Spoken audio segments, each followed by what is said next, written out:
आज से 12-15 साल पहले जब मैं खुद मैट्रिक या कॉलेज का स्टूडेंट था, तब हमारे से जब टीचर पूछते थे कि आप क्या बनना चाहते हो या आगे फर्दर कौन सा फील्ड ज्वाइन करना चाहते हो, तो हमारा रिस्पॉन्स कुछ ऐसा होता था कि सर अभी तो सोचा नहीं है, देखी जाएगी, पहले ये डिग्री कर लें फिर उसके बाद सोचेंगे।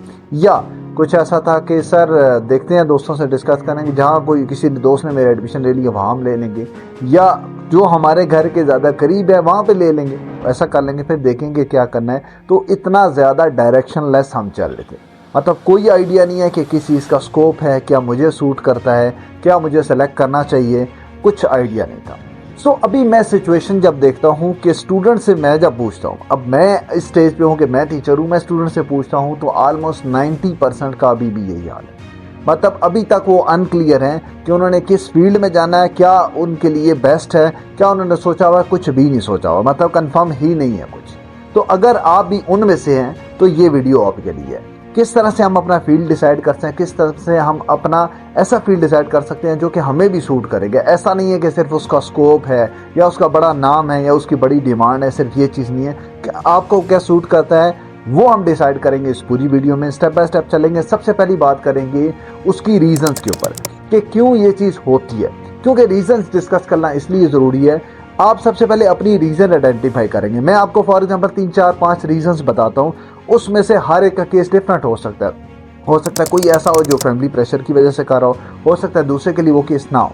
इसलिए मैं तमाम रीजंस डिस्कस करूंगा, फिर उस रीज़न को कैसे ख़त्म किया जा सकता है और फिर अपना फील्ड किस तरह से डिसाइड किया जा सकता है, इस तरतीब से चलेंगे। बात करते हैं सबसे पहले रीजंस की। फील्ड की सिलेक्शन के लिए मेजर 4 रीजंस हैं जिनकी वजह से स्टूडेंट्स जो फील्ड है वो अच्छा सेलेक्ट नहीं कर पाते। वन बाय वन डिस्कस करते हैं। सबसे पहली चीज़ है तो फैमिली प्रेशर। सबसे पहले क्या होता है कि पेरेंट्स, मेरे चाचा, खाला, करीबी रिश्तेदार, वो कह रहे हैं कि ये आप कराओ, इसको जी इंजीनियरिंग कराओ, इसको आप मेडिकल कराओ, इसी में स्कोप है, तो पढ़ने वाला बच्चा ये तो इंजीनियरिंग ही करेगा। दूसरी चीज़ है टू मच सजेशंस।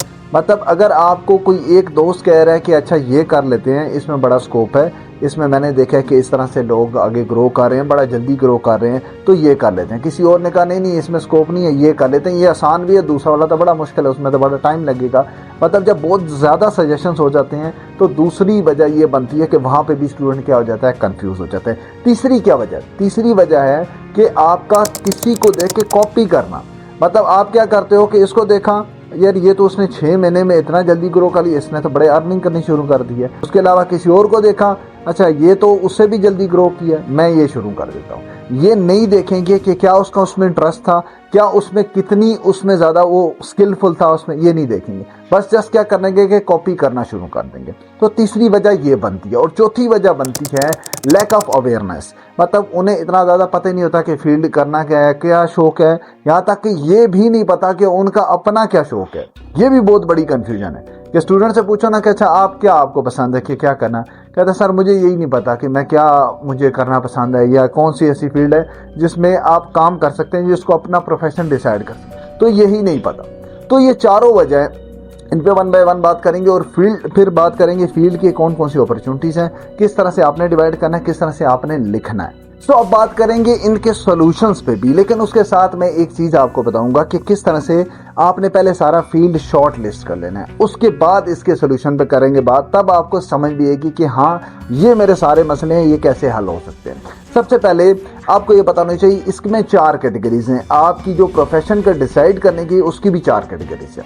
नंबर 1 वो है मेमोराइजेशन।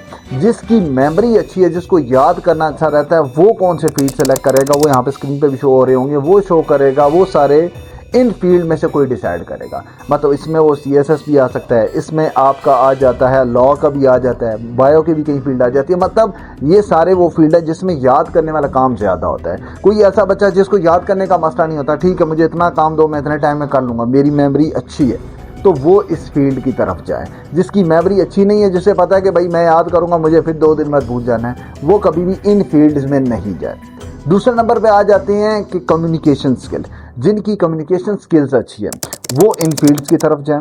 कम्युनिकेशन स्किल्स में आपकी आ जाती हैं, जिसमें सेल्स आ जाती हैं, स्पीकर्स आ जाते हैं, मतलब आपकी बातचीत करना, बिजनेस भी, उसमें भी आपकी बातचीत कितनी अच्छी है, कितना अच्छा आप कन्वे कर पा रहे हो, वो जिनकी कम्युनिकेशन स्किल अच्छी होती है वो इसमें ज़्यादा जल्दी ग्रो करते हैं। ठीक होगी बात। तो आपने इन फील्ड्स में ट्राई करना है। उसके बाद आ जाते हैं तीसरे नंबर पे, जो कि स्किल्स आपकी हैंडमेड्स, मतलब कि जो हाथ से आप कर सकते हैं, आपके हाथ की स्किल, जिस तरह से फॉर एग्जांपल कुछ ऐसे हैं जो पेंटिंग अच्छी करते हैं, कुछ ऐसे हैं जो कि कोई और काम अच्छा करते हैं, मतलब उनका इलेक्ट्रॉनिक्स में बड़ा अच्छा, वो टेक्निकली बड़े अच्छे हैं, तो वो इस तरह से जाएंगे, वो इनमें से कोई फील्ड डिसाइड करेंगे। और चौथी कैटेगरी कौन सी है, वो लोग जो कि लॉजिकली बड़े स्ट्रॉन्ग होते हैं, मतलब कि जिनको लॉजिक से खेलना आता है, या थोड़े क्रिएटिव भी होते हैं, लॉजिक्स को अच्छा समझते हैं, या कोई नई प्रॉब्लम्स है उसको समझने में इंटरेस्ट लेते हैं, बजाय इसके कि तंग होते हैं यार ये एक नया काम खुल गया, मतलब उनको क्यूरियोसिटी होती है उस चीज़ की, वो इनमें से कोई फील्ड डिसाइड करें। अब इनमें से ये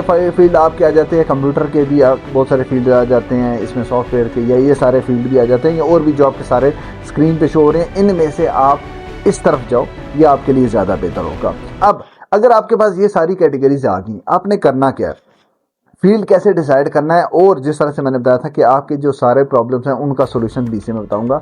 सबसे पहले आपने सिंगल एक पेपर लेना है, उसके ऊपर आपने लिखना है अपने फील्ड्स, शॉर्ट लिस्ट करने, मतलब आपने ये सारी कैटेगरीज लिख दी, ठीक है, ये आपके जो 4 कैटेगरी शो की है, मैं आपके साथ स्क्रीन पे मतलब डिस्क्रिप्शन में डाल दूंगा, वो एक पूरा आपके पास क्वेश्चन पेपर होगा, ऑलमोस्ट कोई 120 इसमें क्वेश्चन हैं, हर कैटेगरी के 30-30 क्वेश्चन हैं, हर कैटेगरी के 30 क्वेश्चन है। उसमें आपने करना क्या है, आपने उसको फिल करना है, उस सारे को फिल करके आपको वो पूरा फॉर्म टाइप है, उसमें आपको एट द एंड रिजल्ट पता चल जाएगा कि हाँ मेरा किस डिपार्टमेंट का स्कोर सबसे अच्छा आया है, मतलब जिसको अभी भी क्लियर नहीं होता ना कि हाँ मैं किस कैटेगरी में फॉल करता हूँ, वो क्या करेगा, वो फॉर्म फिल करे, वो फॉर्म फिल करके सिंपल मुझे सेंड कर दे, या फिर आप सिंपल क्या कर लो, चैट जीपीटी वो अपलोड करो कि हाँ ये मैंने इसके मार्क्स, इसमें जिस तरह एमसीक्यूज टाइप है ना, 4-5 ऑप्शन है, एक 1 2 3 4 रेटिंग करनी है आपने कि हाँ अगर आपसे कोई क्वेश्चन पूछता है कि हाँ लॉजिकली आप कितने स्ट्रॉन्ग हो, ABCD, तो आपने ए पे कर दिया तो वो उसकी रेटिंग आ जाएगी, इसी तरह बी पे, सी पे, हर एक के ना रेटिंग लिखी, आपका जिसका स्कोर सबसे ज़्यादा होगा इसका मतलब है वो फील्ड आपके लिए ज़्यादा बेहतर है, ठीक होगी बात। अब उस फील्ड में आपने जाना है, फॉर एग्जांपल वो आपकी आ जाती है लॉजिकल थिंकिंग की आ जाती है, ठीक है, मतलब आपके कंप्यूटर के आ जाते हैं, या मैथ्स के, या कुछ इंजीनियरिंग साइड आ जाती है, वो सारी उसमें आ जाती है,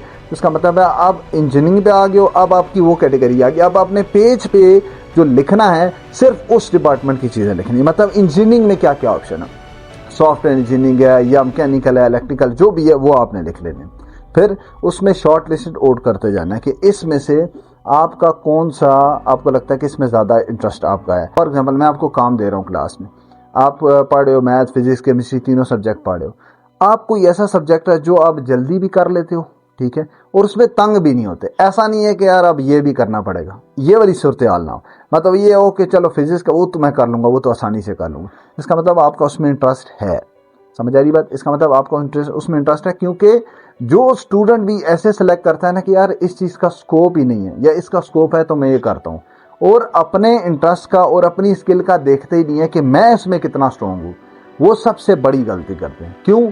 वो ऐसे फील्ड को डिसाइड कर लेते हैं जिसमें वो चले तो जाते हैं उसका स्कोप देखे, लेकिन वो खुद अच्छा डिलीवर नहीं कर पाते। अब जिसका भी चीज़ का भी स्कोप होगा, मुझे ये बताओ, वहाँ पे आपको स्किलफुल बंदे मिलेंगे, तो आपने उसमें डिग्री भी कर ली तो आप इतने ज़्यादा स्किलफुल नहीं बन सके, क्योंकि आपका उसमें इतना इंटरेस्ट नहीं था, आप उसमें इतना क्रिएटिवली सोच नहीं सके, तो वहाँ पे आप क्या करोगे, सफ़र करोगे, जॉब के हवाले से, बिजनेस के हवाले, किसी हवाले से भी ना, वहाँ पे आप कम्पीट नहीं कर सकोगे। इसलिए कभी भी स्कोप को सिर्फ नहीं देखना, समझ आ रही बात, ये सबसे बड़ी और कॉमन मिस्टेक है, स्कोप को सिर्फ देखना, ठीक है। तो आपने देखना है किस में आप स्ट्रॉन्ग है, जिस तरह से आपने इंजीनियरिंग की मैं बात कर रहा था, आपने उसमें से कोई शॉर्ट लिस्ट कर लिया, वो शॉर्ट लिस्ट करके आपने पेपर पे लिख लिया, ये पेपर के लिखने वाला काम इस फील्ड सिलेक्शन का सबसे इंपॉर्टेंट स्टेप है। क्यों? जब तक हम सोचते रहते हैं ना कि अच्छा ये भी है, किसी और ने नई सजेशन बता दी, एक और नई सजेशन बता दी, वो हमें इतनी ज़्यादा सजेशन लगती हैं, फिर हम कंफ्यूज हो जाते हैं। जब पेज पे लिख लेंगे ये हमारे पास सजेशन आ गई, जो उसमें से है शॉर्ट लिस्ट, भाई इसमें मैं इतना अच्छा नहीं हूँ, ये इंजीनियरिंग तो है लेकिन मैं इतना अच्छा नहीं, क्रॉस कर दी, पीछे आपके पास 3-4 या 2-3 जो बच गई, उसको एक पेज पे अलग लिख दिया। अब उसकी फर्दर फील्ड लिख लिया, बेशक चैट जीपीटी पे लिखा कि हाँ जी इसकी फर्दर कौन सी फील्ड मेरे पास ऑप्शंस हैं, वो आपके पास आ गई। उस फील्ड से रिलेटेड आपने क्या काम करना है, ये टेक्नोलॉजी का इसमें काफ़ी यूज़ मैं करूँगा, समझो AI और चैट जीपीटी का, वही चीज़ आपने डायरेक्ट लिखी चैट जीपीटी पे कि इससे रिलेटेड फील्ड जो है उसके फीडबैक्स, एक अच्छे और ऑथेंटिक फीडबैक्स यूट्यूब पे पाकिस्तान में कौन से चैनल पे मिल जाएंगे, उन चैनल का लिंक्स दे दो। अब वो चैनल जब आएंगे आपने उसको क्या करना है, पूरा वीक देना है और उनके रिव्यूज़ देखने हैं कि क्या रिव्यूज़ हैं, एक काम। दूसरा काम क्या करना है, आप जो रिश्तेदारों से और दोस्तों से यारों से जो पूछते हैं ना कि हाँ मुझे क्या करना चाहिए, ये आपका शुरू में पूछना गलत होता है। ये आपका कब पूछना है, ये जब आपने अपना फील्ड काफ़ी हद तक शॉर्ट लिस्ट कर लोगे कि भाई मेरे पास या सॉफ्टवेयर की ऑप्शन आ गया या मेरे पास ये ऑप्शन आ गया, दो ऑप्शन है। अब मैं जो अपने रिलेटिव्स हैं या दोस्तों या उनसे पूछूंगा जो कि इस फील्ड के हैं, उससे पूछूंगा ख़ास तौर पे कि हाँ मुझे ये बताओ, इसके प्रोज एंड कॉन्स बताओ कि क्या इसकी चीज़ ठीक है और क्या इसकी चीज़ गलत है। तो वो आपने पूछ लिया, उनके वहाँ से फीडबैक लिया, मतलब मैक्सिमम फीडबैक आपने उसी फील्ड के लिए। मसला कब होता है, जब स्टूडेंट फीडबैक लेते भी हैं, वीडियोस देखते भी हैं और वो डिफरेंट फील्ड्स के देखने लग जाते हैं। एक फील्ड पे थोड़ा टाइम लगाओ, एक फील्ड पे 5 दिन रख लो आप कि मैंने 5 दिन इसी फील्ड से रिलेटेड देखना है, फिर 5 दिन किसी और फील्ड से रिलेटेड देखना है, तो तब आपका जाके शॉर्ट लिस्ट होगा। इसीलिए मैं स्टूडेंट को क्या कहता हूँ कि सेकेंड ईयर करके उसके बाद फील्ड सोचने लग जाना सबसे बड़ी मिस्टेक है। आप फर्स्ट ईयर से अपना फील्ड डिसाइड कर लो और वहाँ से शॉर्ट लिस्ट करना शुरू कर दो। जितना पहले करोगे उतनी ज़्यादा क्लैरिटी आ जाएगी, उतना ज़्यादा आपका अच्छा शॉर्ट लिस्ट हो जाएगा जो आपने फील्ड डिसाइड करना। ठीक होगी बात, वो आपने देख लेना है। उसके बाद जो आपके डिफरेंट इश्यूज़ हैं, फॉर एग्जांपल आपके पेरेंट्स हैं, वो कहते हैं उनकी विषय ऐसे करना चाहिए, उन्हें आप बिल्कुल तसल्ली से एक बार बिठाएं और उनसे बात करें, उनसे इंडिविजुअली बात करें कि इस तरह से। वो बात आप कैसे करेंगे, बात ऐसे करेंगे जब आपने वर्किंग उस चीज़ पे की होगी। वो कहते हैं आप इंजीनियरिंग करो, आपका फील्ड है बायो में, मतलब आप बायो में जाना चाहते हो, ठीक है, मेडिकल करना चाहते हो। अब मेडिकल से रिलेटेड जब आपने वर्किंग की होगी, सारी बातचीत देखी होगी कि क्या करना है, मैंने क्या चीज़ आगे नेक्स्ट स्टेप मेरा क्या होगा, या इसमें मुझे ये एडवांटेजेस मिलेंगे, या मैं ऐसे ऐसे ग्रो कर सकता हूँ। आप जब उन्हें पूरे प्रॉपर वर्क के साथ दोगे ना कि ये देखें इसका ये रोड मैप है, ये इसमें यहाँ पे मैं इतने टाइम में इतने स्टेज पे पहुँचाऊँगा, फिर वो आपकी बात सुनेगी भी और समझेगी भी। जब आप खुद ही अनक्लियर होगे तो आप किसी दूसरे को क्या सेटिस्फाई करोगे। तो पेरेंट्स वाला या रिश्तेदारों वाला इसका यही हल है, पहले वर्किंग करो फिर उनसे बात करो। ठीक होगी बात। उसके बाद जो अवेयरनेस है, अवेयरनेस से रिलेटेड मैं आपको बता चुका हूँ कि कैसे, देखो इसी प्रॉपर चैनल पे वर्क करो, इसी तरतीब से करो, आपको खुद ब खुद अवेयरनेस आ जाएगी। हो सकता है अभी ना आए, हफ्ते 10-20 दिन बाद, 1 महीने तक आ जाए, मतलब कि आपको इतनी अवेयरनेस आ जाए कि आप कंफर्म हो जाओ कि ये आपने डिसाइड करना है। और एक तो मैंने चीज़ पहले बताई कि कभी भी किसी को कॉपी करके करना ही नहीं है। उसकी स्किल और हो सकती है, उसकी स्किल लेवल और उसका इंटरेस्ट और हो सकता है। तो आप कभी भी दूसरे को कॉपी कर रहे हो और उसका ये चीज़ नहीं देख रहे कि उसका काम और है, मेरा काम और है, मेरा इंटरेस्ट हो सकता है किसी और चीज़ में, तो मैं कैसे उसको देख के फील्ड डिसाइड कर सकता हूँ। इसलिए तो बिल्कुल ही गलत चीज़ है, कभी भी किसी को नहीं देखना, खुद देखना है, अपने आप को देखना है और लिखते जाना है। शॉर्ट लिस्ट करोगे, आगे 3-4 और ब्रांचेस आ गई, उसको अलग पेज पे लिख लिया, नेक्स्ट पेज पे उसका अलग। अब 2-3 जब आपके पास आ जाएगी, फिर उन 2-3 की आपने देखनी है वीडियोस और इसी तरतीब से सारा काम। होपफुली ये वीडियो आपके लिए हेल्पफुल होगी। और अगर आपको कोई भी और कन्फ्यूजन हो आप कमेंट्स में लिख सकते हैं, कोई और क्यूरी हो वो कमेंट्स में लिख सकते हैं। इसके अलावा अगर किसी और टॉपिक पे भी आप चाहते हैं कि वीडियो बनाई जाए या कोई और कन्फ्यूजन हो तो आप वो भी कमेंट्स में मेंशन करें। इंशाल्लाह I will try my best to make video on it and try to clear your things. अगर आप चैनल पर नए हैं, इस चैनल को भी सब्सक्राइब करें और इस वीडियो को भी अपने दोस्तों तक, अपने फेलोज तक शेयर करें, उनके लिए भी एक चीज़ साबित हो सकती है। मिलते हैं नेक्स्ट वीडियो में, तब तक के लिए गुड बाय।